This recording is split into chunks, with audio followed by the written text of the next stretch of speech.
So I will talk about the challenge of reconciling Einstein's theory of gravity with quantum mechanics, which is one of the biggest unsolved challenges of modern physics. Now, I should say from the outset that my talk will be very non-technical, so I think there will be one or two formulas.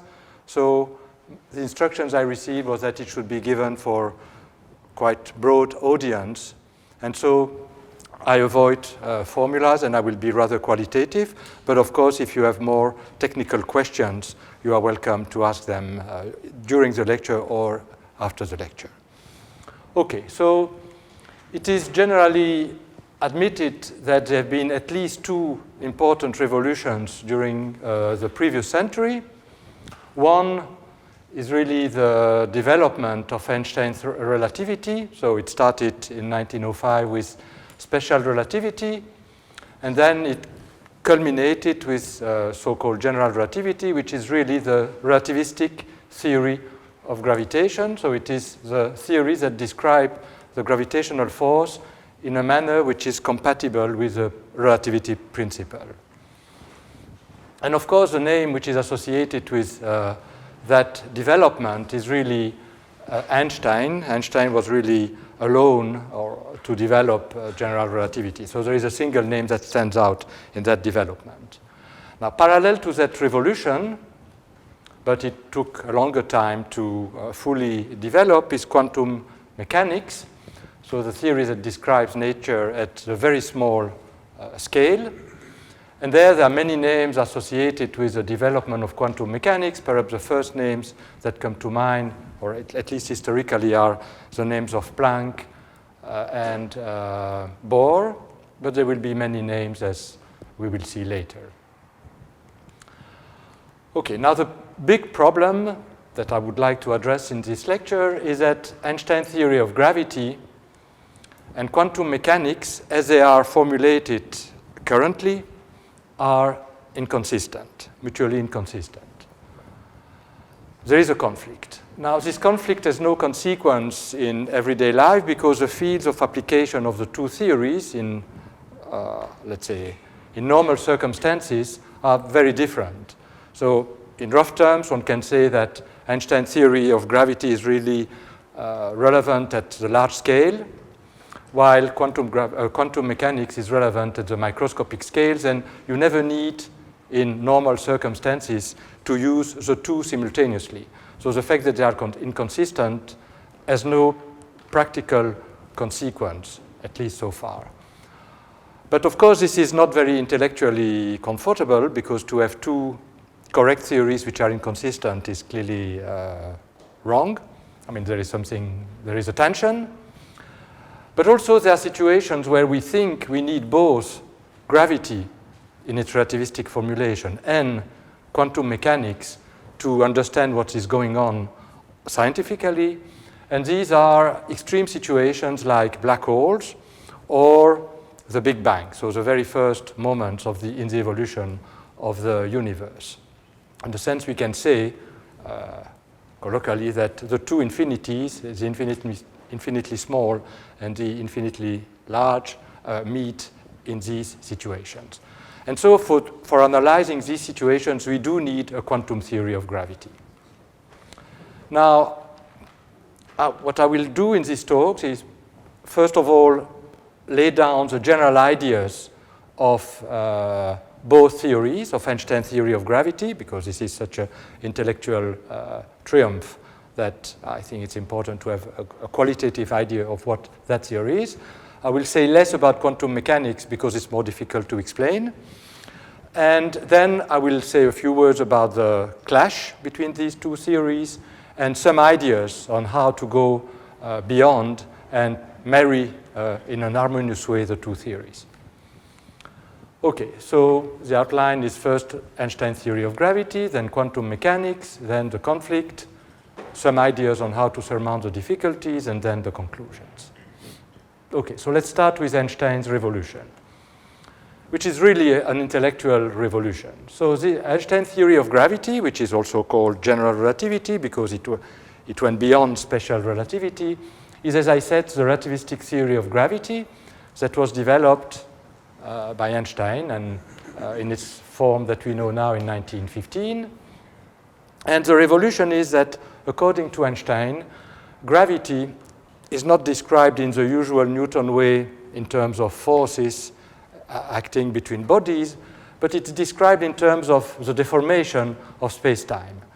So the idea of Einstein is that in the presence of gravity, or the gravitational field itself, is really the curvature of the metric of space-time. And so that means in particular that space and time are not given once and for all like in pre-Einstein relativity, where there was a fixed framework in which physics was taking place. Here, space-time itself is a dynamical quantity subject to physical laws. So, to summarize, gravitation, according to Einstein, is the theory of the geometry of space-time, and it's non-Euclidean geometry, and I will say a few more words of explanation now.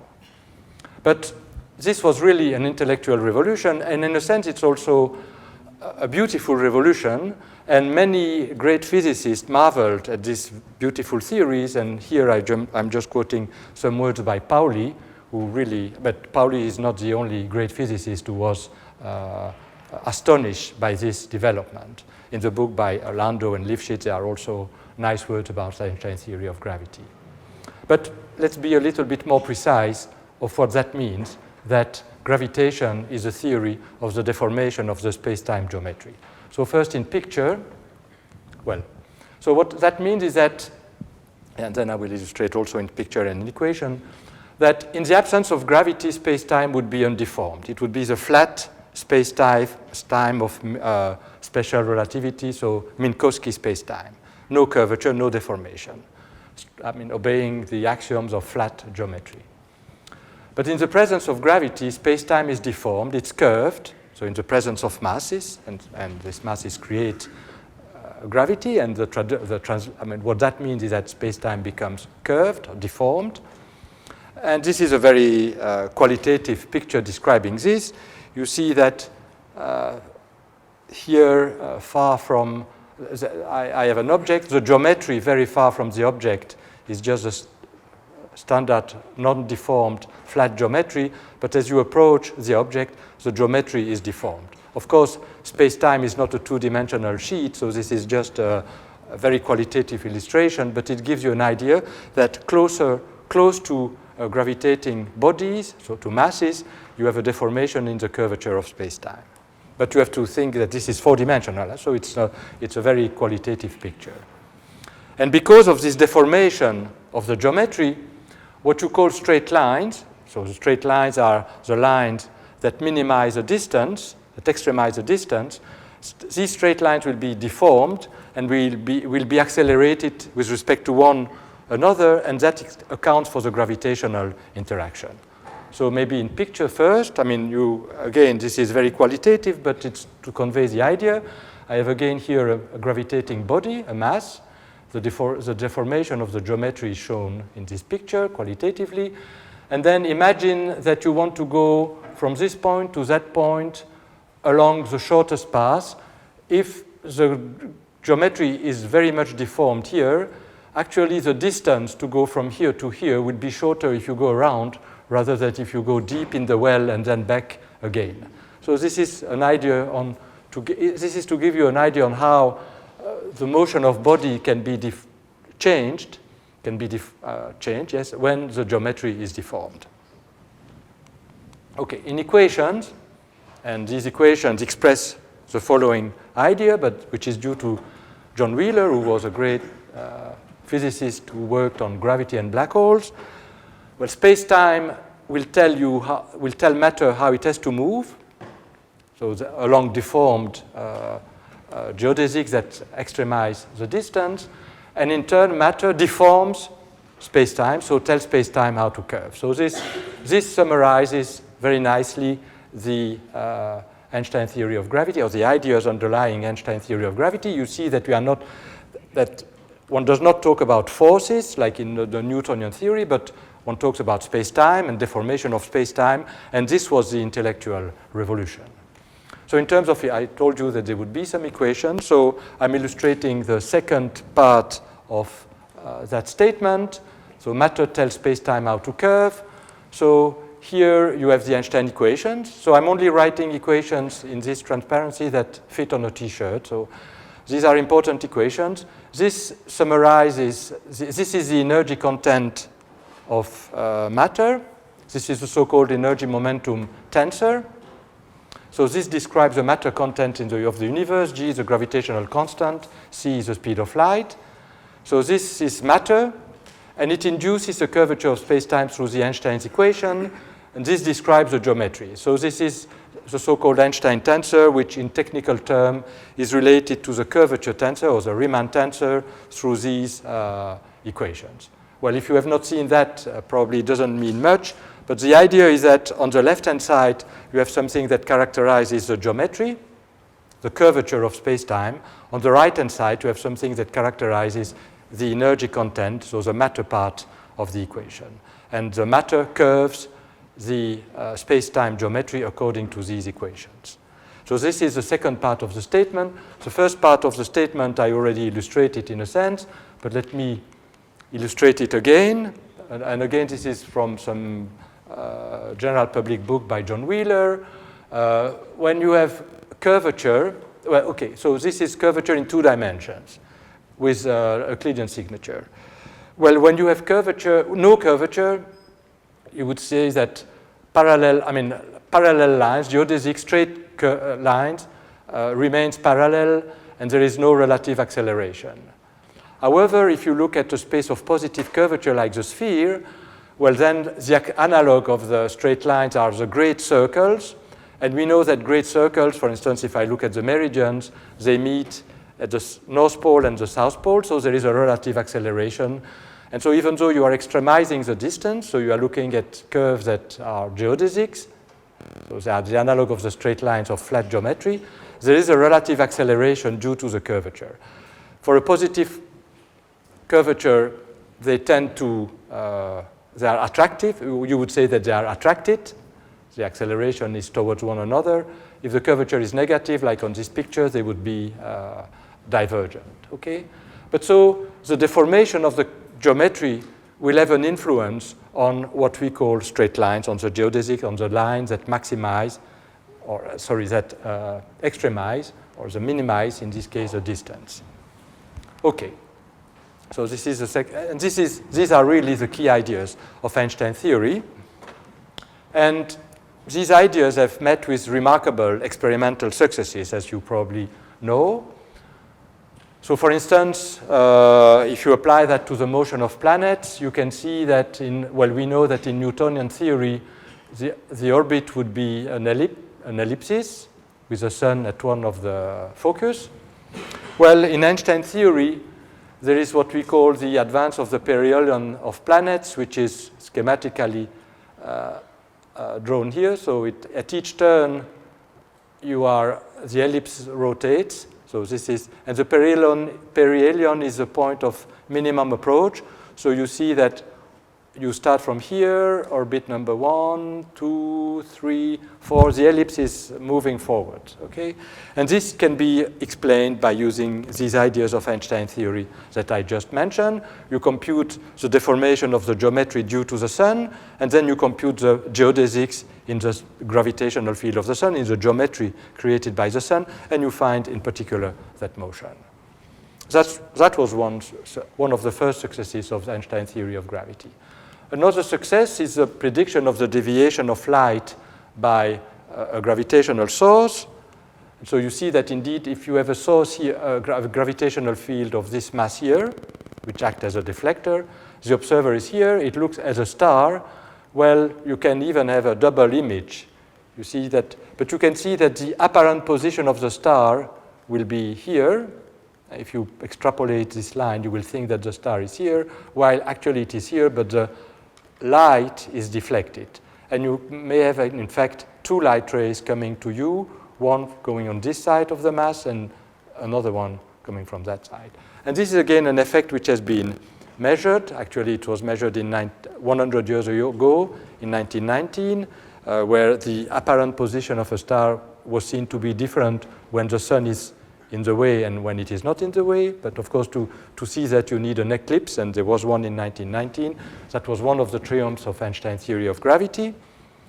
But this is, I would say, routinely observed now, and there are more spectacular cases, like you would have, instead of, like in this case, a double image, you might have multiple images, the Einstein cross, when you have 4 images. So this is the deforming body. There is a galaxy behind, and you see 4 images of the same galaxy.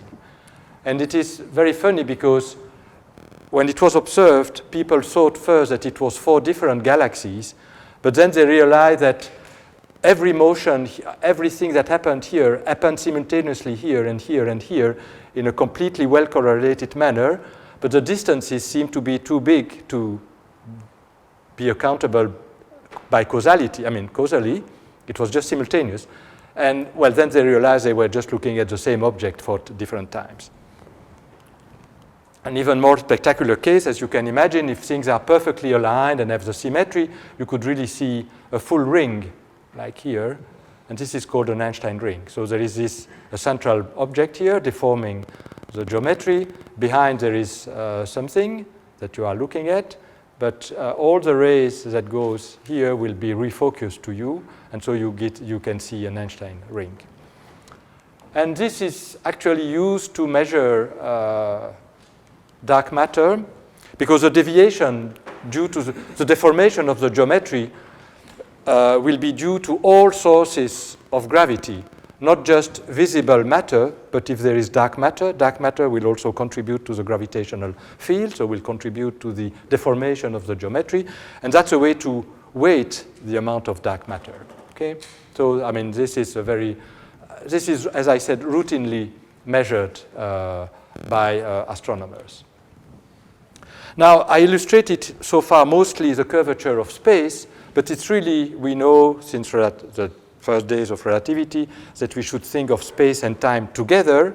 So we cannot think of space independently of time or of time independently of space. It's really space-time. So time is also deformed. Now, what does it mean that time is deformed? Well, it means that gravity slows down time in practical terms. So it means that if you have a clock down this building and a clock upstairs, well, the clock here will tick slightly slower than the clock here, and which means that time, even if they are synchronized initially, after a while they will be desynchronized because of that. So light, gravity slows down time, and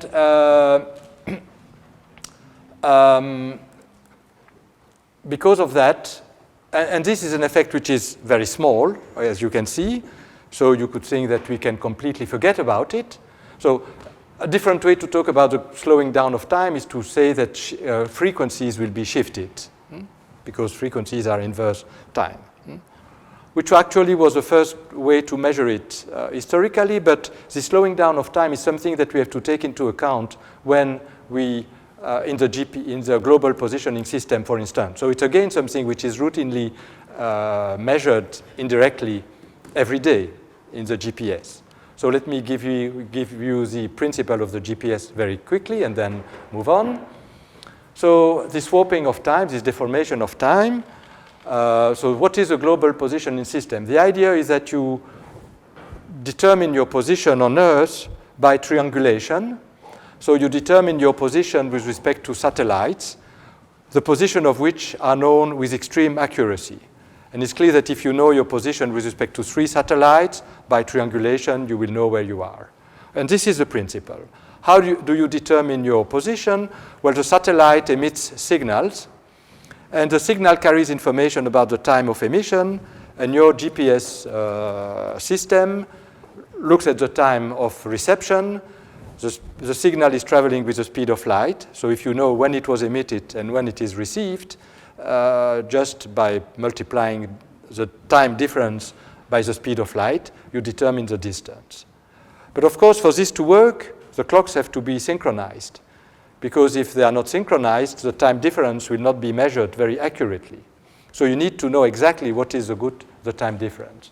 So I'm repeating here what I just said. Now these satellites are about 20,000 kilometers of height. And as I said, time moves differently because the gravitational field is, the curvature, the geometry is less deformed as you go far from the Earth than it is on the surface of the Earth. And this accounts, you can see that the time difference will be per day this very small amount. Now you might say we can forget about that, but it's a big distance, and also, okay, and also, well, especially what is important is that light travels fast with the speed of light. So in that very small time interval, it travels something like 15 kilometers. So if you start making mistakes in your triangulations of 15 kilometers, of course, that would be a disaster, because you don't want, if you are in a plane, to land 15 kilometers away from the airport, okay? So it's, of course, that if you don't take that into account, it would be a catastrophe. So this is taken into account, and the way it's taken into account is that there is a slight offset of the satellite clock frequency so that they remain, so it's here, so it's corrected by, it's adjusted to this frequency prior to launch so that it gets to that frequency as you go upstairs. Okay, and with that, I mean, the precision becomes much better, and actually you are also using other means to improve, and so you can get a relative precision of 1 to 2 meters, okay? Which actually is very interesting because, of course, Einstein did not develop the general theory of relativity to make the GPS system work. He didn't even have in mind the GPS, which means that fundamental science can have very unpredictable economic positive consequences. Okay, now as we have seen here, the deformation of the geometry due to the gravitating body is, generally speaking, very weak.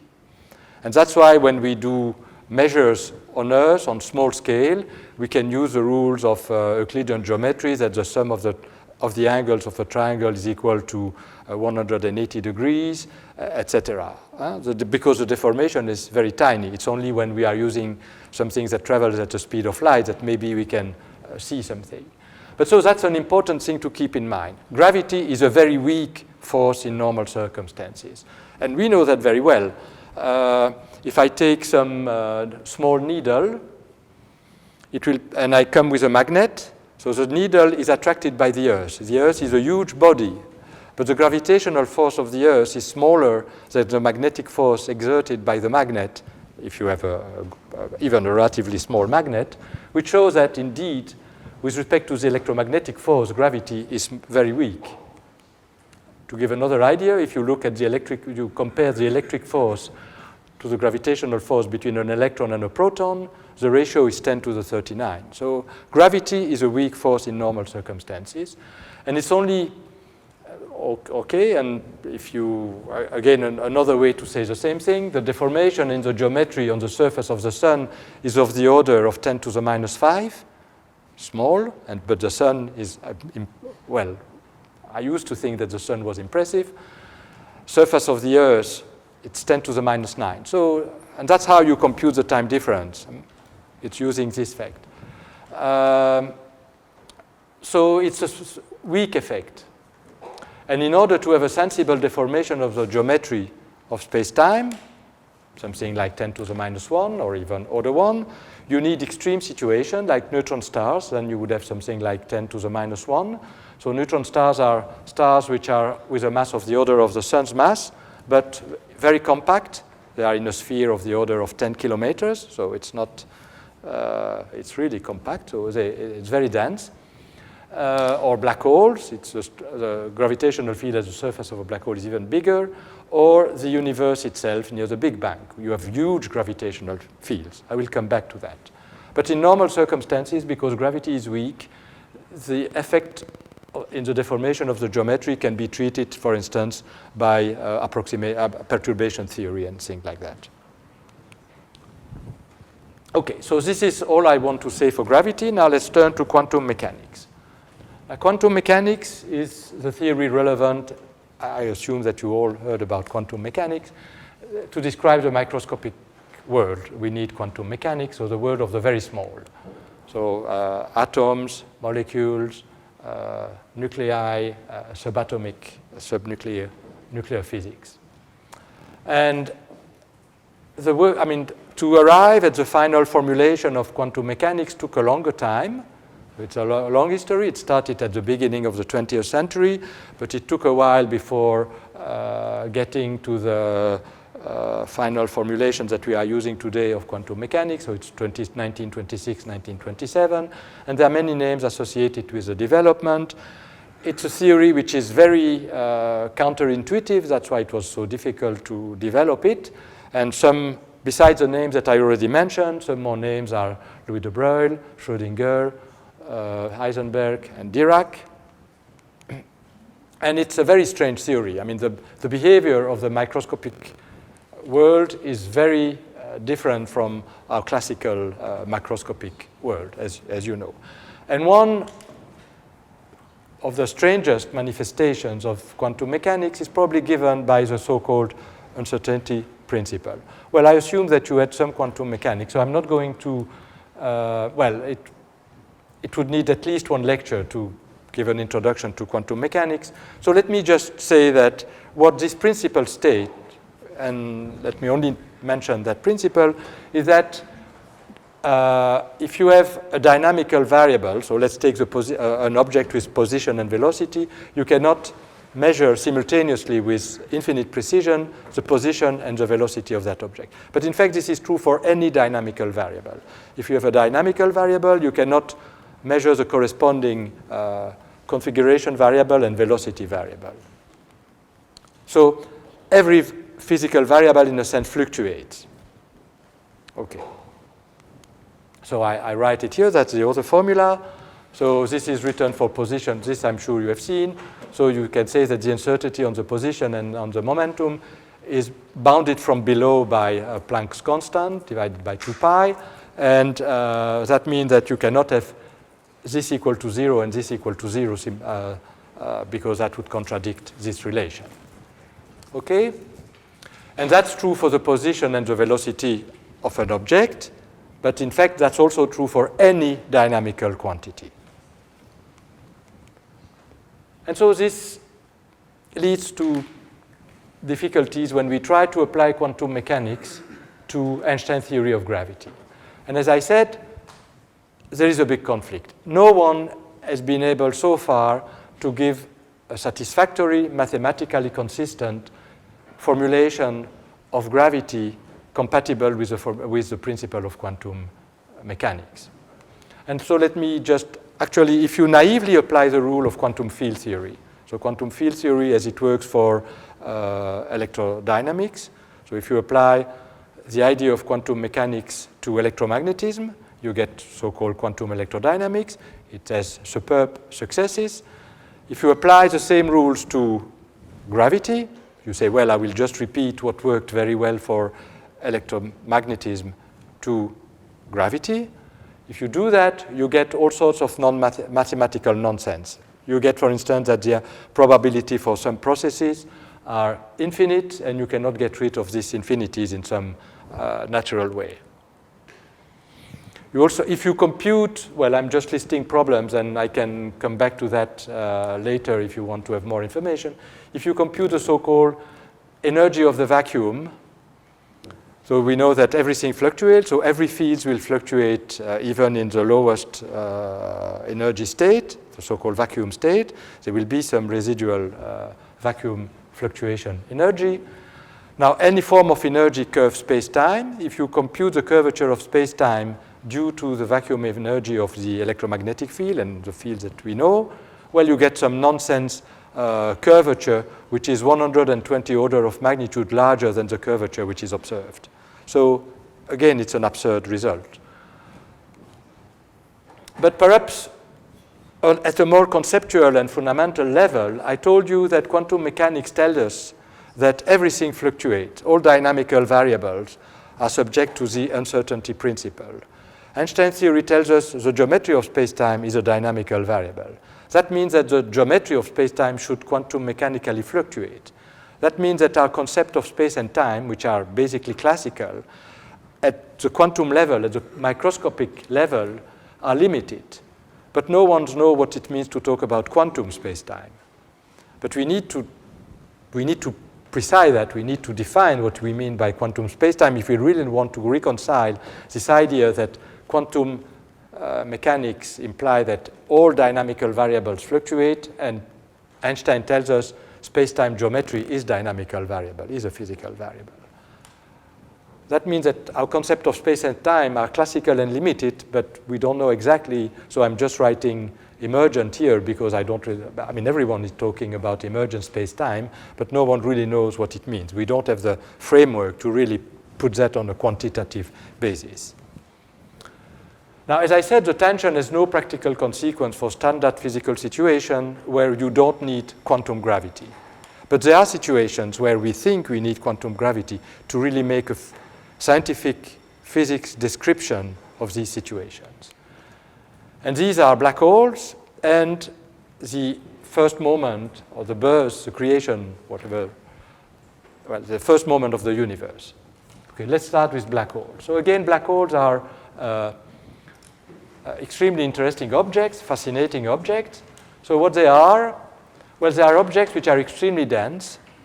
And they are so dense that the escape velocity, so to get out of the field of the black hole, to get out of the geometry of the black hole, should exceed the speed of light. And we know that nothing can exceed the speed of light. So black holes are such that nothing can escape from them, from their gravitational field. That's why they are black, called black, because no light can come from them. And they are extremely fascinating solutions of Einstein theory.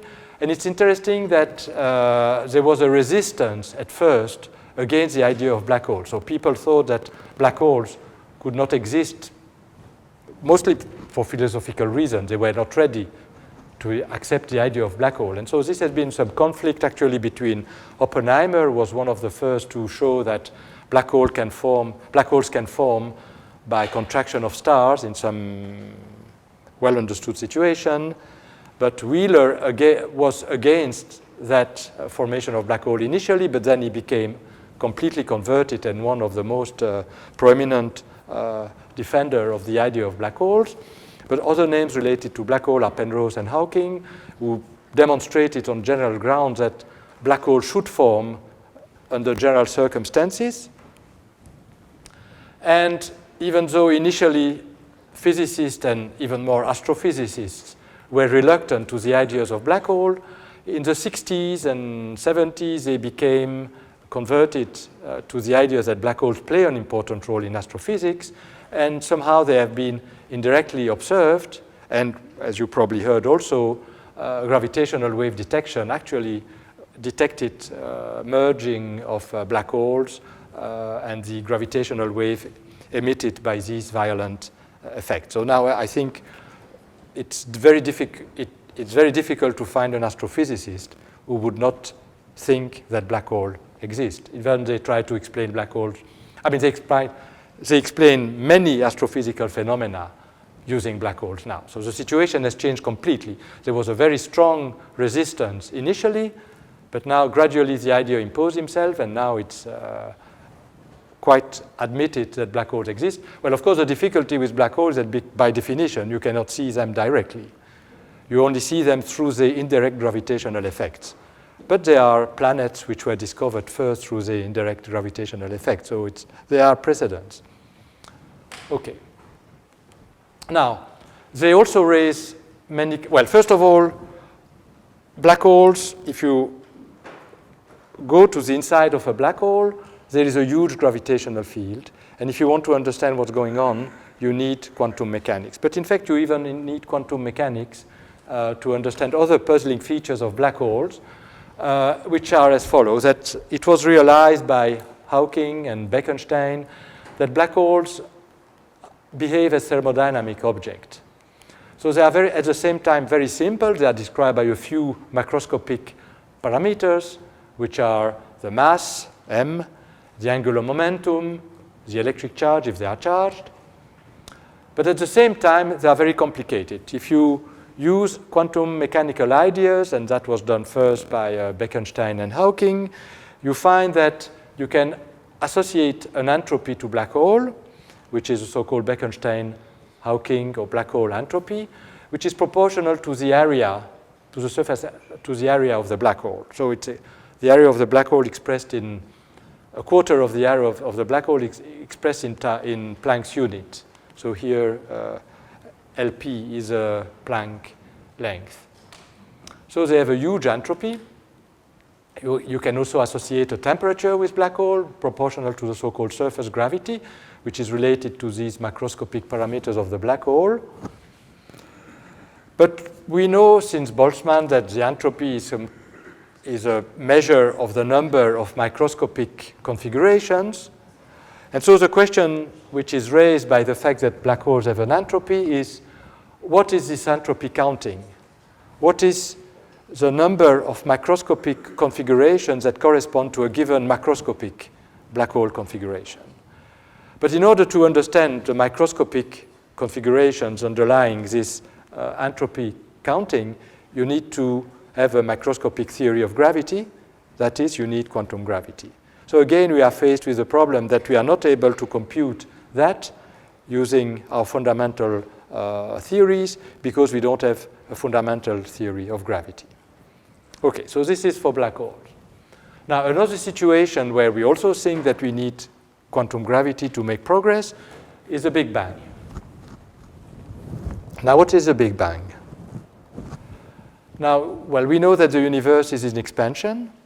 So if we go backwards in time, the universe was smaller in the past than it is now. So it's increased with time. So if you run things backwards, it was smaller and smaller as you go backwards in time. And one can show, in fact, that somehow it was born through a violent event, which is called the Big Bang, in which there was infinite densities, infinite deformation of the geometry of space-time, which took place about 14 billion years ago. So this is just extrapolation from observation, and we do have some consistent physical theory of the evolution of the universe. I mean, cosmology has made a lot of progress from the scientific viewpoint in the 20th century, beginning of this century also, and we have now a consistent, scientifically consistent description of the evolution of the universe, which is such that indeed it was born 13.7 billion years ago through some violent event. Now, if you want to understand this violent event, well, this violent event is characterized by the huge density with the universe extremely compact. So because it's, in a sense, macroscopic, again, infinitely large and infinitely small meet, the whole universe is in this compact situation. So you need gravity because gravitational field is huge, so you need Einstein theory of gravity. But you also need quantum mechanics because quantum effects are extremely important. So you need quantum geometry, you need quantum gravity. And, well, maybe before even saying that you need quantum gravity, here are some names associated with, well, actually, I mean, I wanted to show a picture of Lemaitre, because Lemaitre, well, was a Belgian scientist who actually was the first, I think, to really, with Friedman, to talk about this violent quantum mechanical burst of the universe. Okay, and as I said, to understand the physics of the Big Bang and of black holes, previous transparencies, you need a consistent theory of quantum gravity, but we don't have a consistent theory of quantum gravity. So, well, these are strong motivations for developing such a theory. Now, there are many ideas. As always, when we don't know what is the correct theory, it's always important to be very flexible and to develop all possible avenues to understand or to construct a consistent theory of quantum gravity. But one of the approaches, which is very popular and which has a very compelling attraction, is string theory. Now, again,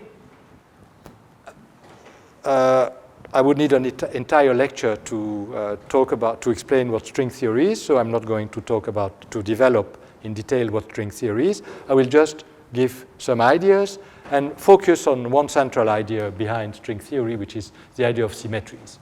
But so in a nutshell, what is string theory? Well, string theory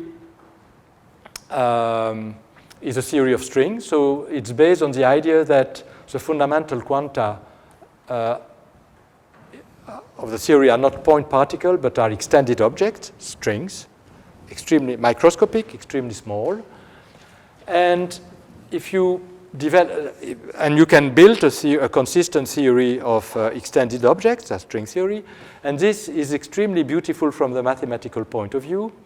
First of all, you can show that in string theory, so a theory of extended object, will automatically predict the existence of gravity. You can show that in order for the theory to be consistent, it needs a massless spin 2 particle, which behave as a graviton, so which is identified as a graviton. So it predicts in that sense the existence of gravity. And within string theory, it's quantum mechanically consistent. First of all, the other forces, electromagnetism, also corresponds to some excitation states of strings. Particles, so matter, is also described as some other fundamental excitation of string. So in a sense, it's a theory of everything. It's very compelling and rich, extremely beautiful mathematically. It has also a very important impact on our concept of space and time, because we can show that a consistent theory of string, at least perturbatively, can only exist if space-time has more dimensions than just our four-dimensional space-time. So in the more realistic version of the theory, it's 10. But so that's very interesting that if you put strings with quantum mechanics, you find that this is only consistent if the space-time dimension has some definite value. So that's a very interesting feature. But one problem with string theory is that it's not really a theory. And the point is that we have more like a framework. We have more like rules of computation, some effects, but an understanding of string theory at a fundamental level we don't have yet. It would be like having Einstein theory without, it would be as if for Einstein theory we only knew the perturbative formulation of Einstein theory without having the geometrical non-Euclidean formulation of space-time geometry. Okay, so we have a perturbative understanding, which is limited.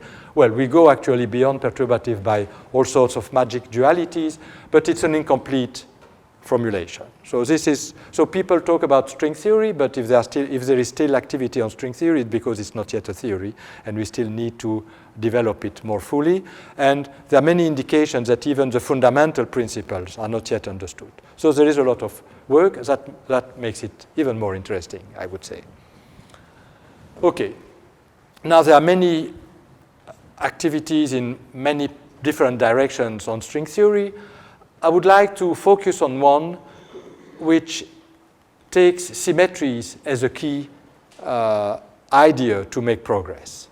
And so this is an opportunity to say things about symmetries and the importance of symmetries in our understanding of fundamental physics. Okay, so as I said, well, the idea is that we would like to understand the fundamental formulation of the theory of string theory.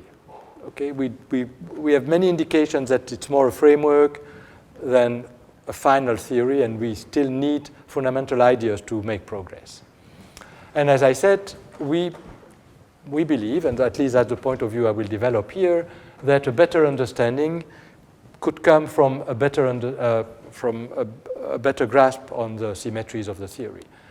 Now, 20th century physics has taught us that symmetry is very important. And the Nobel laureate Yang even said, and that's a beautiful sentence, that's why it's here, that symmetry is one of the thematic melodies of 20th century physics. Because indeed, and this started in fact with Einstein, but it even goes back to Galileo if you want, principles of symmetry have invaded theoretical physics and in fact underline the description of all fundamental forces. I think this is very important, and I will develop that a little bit and then come back to string theory or to quantum gravity. And this has been really a force that has been driving people like Einstein, who was convinced that beauty and symmetry somehow is encompassed by beauty, was a guiding principle in the search of important results in theoretical physics. Dirac also, and this is well expressed by Nobel laureate Weinberg, that the search for beauty in physics, and symmetry goes with beauty, is a theme that has played an important role in the development and the search for the fundamental laws. Okay, but what is symmetry? Now, I will go from the familiar idea to a more elaborate concept applicable to physical laws. So symmetry principle, well, naively, it's a statement that something looks the same from different points of view, is invariant under some set of transformations. So to take an example, you will say that this is symmetrical because somehow there is an axis of symmetry, and if you make the right-left symmetry across this axis, well, of course, the symmetry in this case is not perfect, but somehow this will be mapped on that, and this will be mapped on that. You will say that this is a symmetric animal because it's invariant, not exactly under reflection, but because that's, it's interesting to see how symmetry is broken also, or not exact, but that's the idea. So a perfectly symmetrical figure is this one, where again, if I draw this line here, and if I make a reflection, so I move what is to the left to the right by an equal distance, well, this will be mapped on that. This blue thing will be mapped on this. This red will be mapped on this red. Yellow here mapped on this yellow. Okay, so it's clearly very symmetric. It's symmetrical. In fact, there are other axes of symmetries, but okay, there is a line of symmetry. So there is an invariance. If you look at the picture, then you turn, you don't look at it. I make a reflection, or I don't make a reflection, and I ask you when you look at it again whether I made the reflection or not. You cannot tell because the action of a reflection doesn't change anything. Okay, so it's invariant. Now, this was just illustration in a very simple case where you had just an axis of reflection, but the concept of symmetry might be richer. You might have more than just one symmetry. Now, if you look at this picture, for instance, there are many axes of symmetries. If I make a reflection, so imagine that it goes all the way to infinities in all directions. If I make a reflection across this axis, or across this axis, or across this axis, or here, also horizontal axis, the picture will be unchanged. This picture also has many symmetry axes. So the symmetry might be much more than just a reflection along a single axis. There might be many reflections. The set of transformations that leave the picture invariant might be bigger than just one transformation. Okay? Actually, you will say that it's very symmetrical when there are many transformations that leave it invariant. And this, it's even more complicated. These are very symmetrical pictures. And if you want to describe the set of transformations that leaves this picture invariant, it's actually an infinite dimensional set, which is much more complicated to describe. You need more elaborate mathematics, but it's again a very symmetrical picture. There are infinite set of transformations that leave it invariant. Well, this actually is related to hyperbolic geometry and is relevant to gravity in some sense. But the idea is that I want to convey that symmetry, there might be many transformations that leave a given configuration invariant. The sphere is even more symmetrical because the sphere is invariant under a continuous set of transformations. Any rotation about an axis that goes through the center of the sphere will leave the sphere unchanged. So the set of transformations is also infinite, but it's even continuously infinite here. Here it's discrete infinite, here it's continuously infinite. Which means that symmetries might be quickly complicated when then you have many symmetries. Now, the appropriate language, the appropriate tool to describe symmetries comes from mathematics and is so-called group theory. So group theory is extremely important in physics. And it's important because it describes symmetries. And again, I'm quoting famous people, giants. So here I'm quoting Atiyah. Really, the scientific men, and particularly physicists, needs mathematics to describe physical law. Okay. And the relevant mathematics in the case of symmetry is group theory. So group theory is extremely important. I'm sure that you have been already confronted with group theory in the description, either in quantum mechanics or in mathematical course. Well, I don't know what the background of the audience is, but it's crucial to have this tool at hand when you analyze a complicated symmetrical situation. Okay? And actually, it's very interesting because group theory was interesting for mathematicians per se. So it's, let's say, pure mathematics, and pure mathematicians develop group theory. But then it has a wonderful application. It has wonderful applications, I should say, to physics. So it's again one of these wonderful application of mathematics developed for the sake of it. So by pure mathematicians, well, we have seen non-Riemannian geometry as applications for the gravitational force. Well, group theory as applications for description of symmetries in quantum mechanics and in many branches of physics. Now, maybe I should skip the axioms of group theory.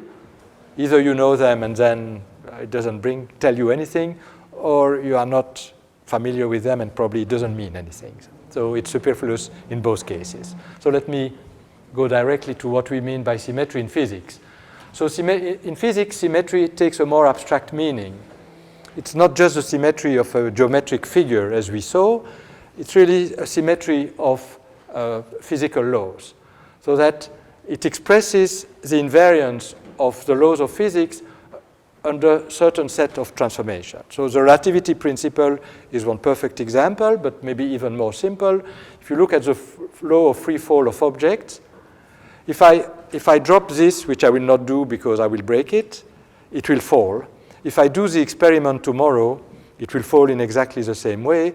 If I did it 5 days before I drop it, it would have fell in the same way, which means that the laws of fall, of free fall of objects in the field of the Earth, if I forget about the evolution of that field along longer time scales, remain invariant under time translation. So this is a principle of invariance. This is a symmetry principle, time translation invariance.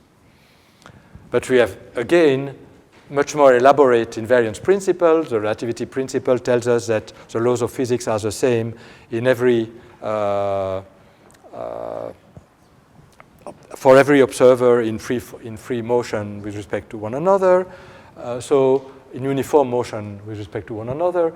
So again, invariance principles, since Galileo and Einstein, are extremely important in physics. And in fact, even Einstein used the relativity principle to understand better, well, actually gravity. So symmetries play a central role in the formulation of fundamental laws. As I said, Lorentz invariance and special relativity, internal symmetries and non-gravitational interactions.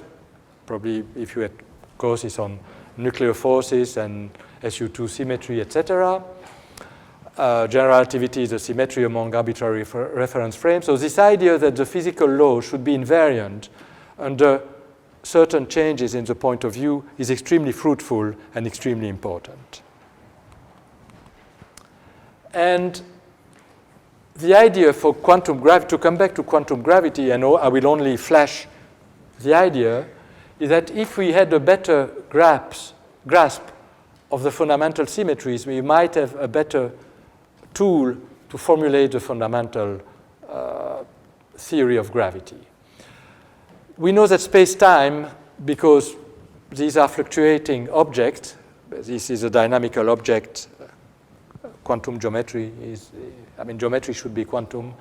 So the concept of space as time are presumably only emergent concepts, valid only classically. But we think that maybe there are symmetries that would be more fundamental, that would be present not only classically but also at the quantum level. And if we can really describe these symmetries more precisely, we would have a grasp on this problem of quantum gravity. The idea being that if we know the symmetry, you see, symmetry principles are extremely powerful. Because if you have a symmetry principle and you know that the law of physics should be compatible with the symmetry principle, that symmetry principle, that these laws of physics cannot just be anything. For instance, if I told you we have time translation invariance, that will automatically tell you that time cannot appear explicitly in the equations because they should be time independent. So in time translation invariance has some impact on the law.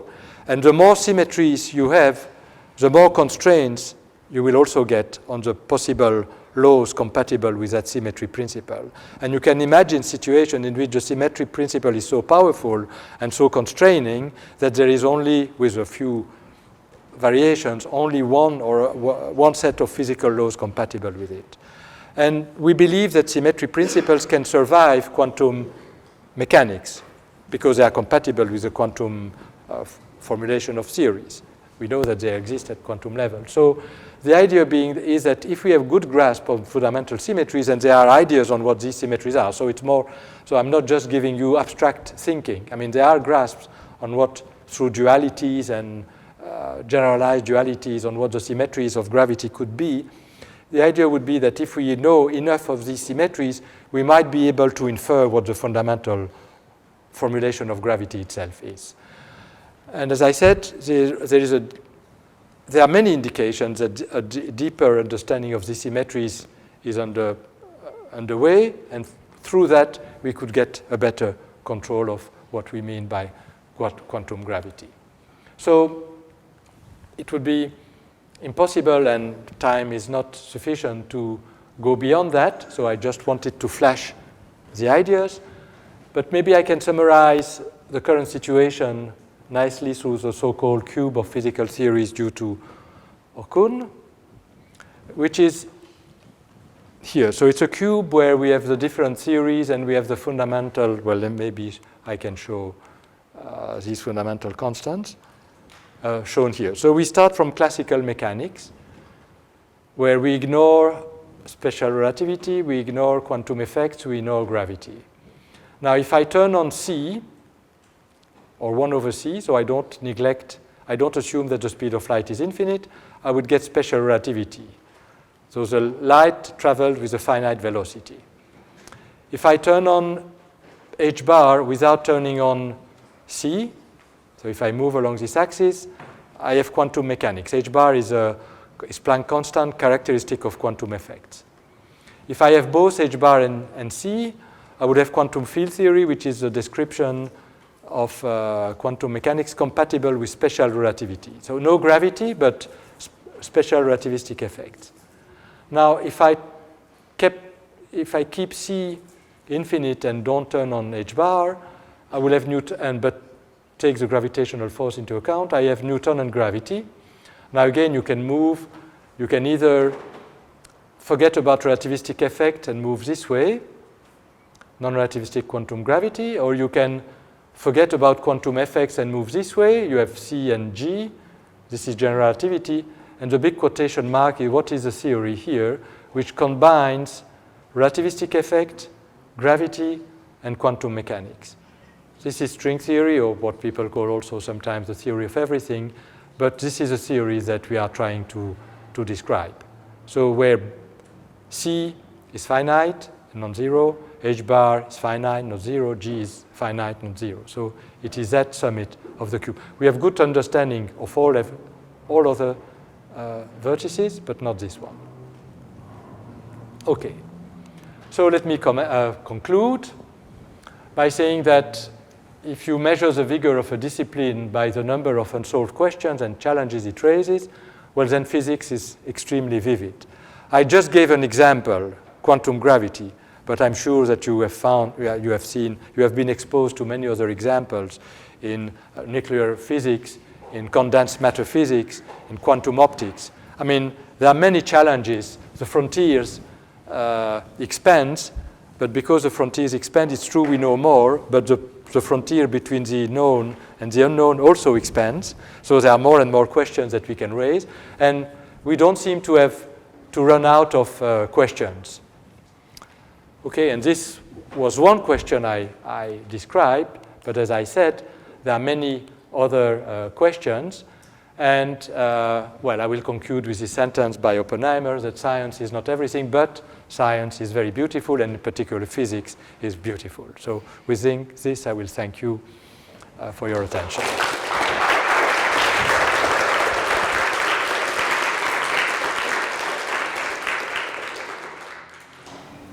Questions? I have a question. There was picture, I believe the one which illustrates gravitational lens effect. And there were four galaxies. And why exactly four? Sorry? Why exactly four galaxies on the picture? So why Four galaxies, yeah. No, only one galaxy, but four images, 4 pictures. Well, you see, not a ring. It's because the situation is not perfectly symmetric in that case. So you see, you in order to have a ring, you would need perfect alignment and also spherically symmetric body between. If you are away, if things are distorted with respect to that symmetric situation, you will have less images that you can see. I mean, or at least maybe if you look with more powerful telescopes, you will see thinner images. But I mean, you have here only 4 visible images because the situation is not perfectly symmetric and no perfect alignment.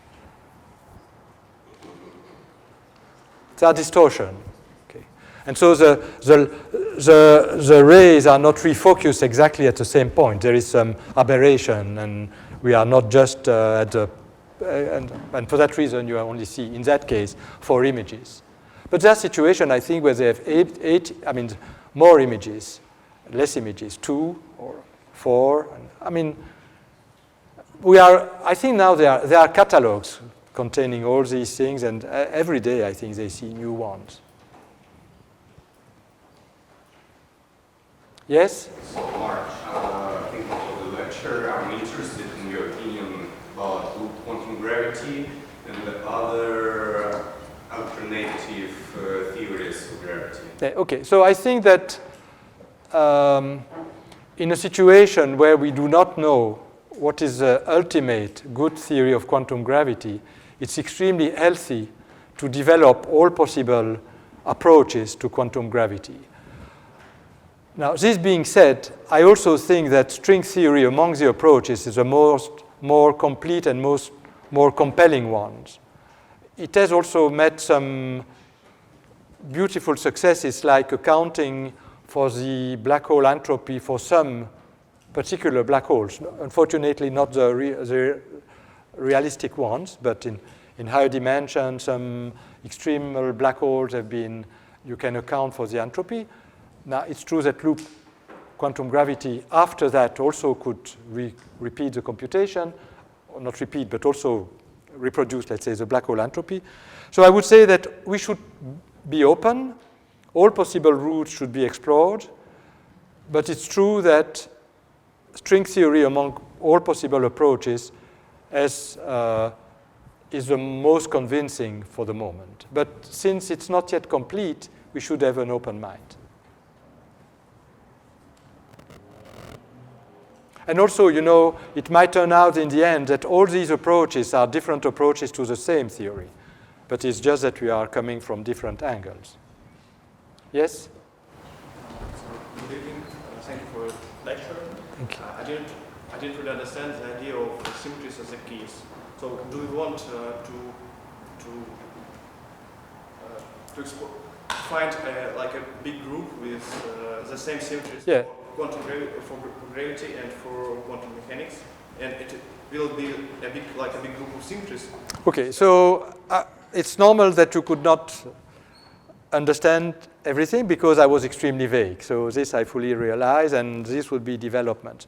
But the idea is that if you see, Einstein arrived at his theory of general relativity guided in a sense by a symmetry principle. He wanted the law of gravity to be compatible with the principle of relativity in which the speed of light is finite. And guided by this symmetry principle, he arrived at the theory of gravity. But so in a sense, symmetry was the guiding principle. And then he realized that there was not much flexibility. You see, one beautiful thing of the theory of gravity, if you change of Einstein's theory of gravity, it's very difficult to change a little bit of it. Or if you change it, you destroy it somehow. So it's rigid in that sense. And so also, if you look at nuclear forces, Yang-Mills gauge theories, again, symmetry principles are key. If you postulate some invariance principles, you are almost uniquely led to Yang-Mills theory. Now, what I'm saying is that if we have strong indications that there is a rich world of symmetry underlying gravity, which is infinite dimensional. I did not explain that, but it's related to infinite dimensional Kac-Moody groups and hyperbolic groups. And so there is research that indicates that, but this is only at the tip of the iceberg, that there is presumably a huge symmetry underlying the theory. And the idea is that if we have this symmetry, and if we try to formulate laws of physics which are compatible with that symmetry, there might be only one possible set. And that, hopefully, it will be also compatible with quantum mechanics. Okay? But the idea is that if we have a grasp on the symmetry, we won't have much freedom in the formulation of the fundamental law, and that might be a help. But I have to admit that it's rather vague. It's still very vague. One reason why it is vague is that we don't even know what the symmetry is. It's just a set of hints. Thank you very much for the lecture. I have actually a question from the point of view of condensed matter physics. If you go there, you may have a possibility where you have the Fermi velocity, which is on the order of magnitude of the speed of light. You have zero mass particles with the zero quasi-particles, okay, with the Dirac dispersion relation. So is it possible that for this sort of particles you would have interaction of gravity with these particles? I mean, in some sense. Or it is restricted to very huge scales, or instead to... I think we should be open. We see, it might be also that gravity is emergent in the condensed matter sense. So I think that we should be open to all possibilities. I believe that many surprises lie ahead of us, and ideas of condensed matter theory have already proved very useful in, in symmetry breaking, for instance, and Braut-Angler-Higgs mechanism. So I think ideas from condensed matter might be important and might also force us to revise what we mean by fundamental law. But in a sense here I was more following the, let's say, standard view on what the fundamental laws are. More questions? If not, then let's thank Mark again for beautiful and inspiring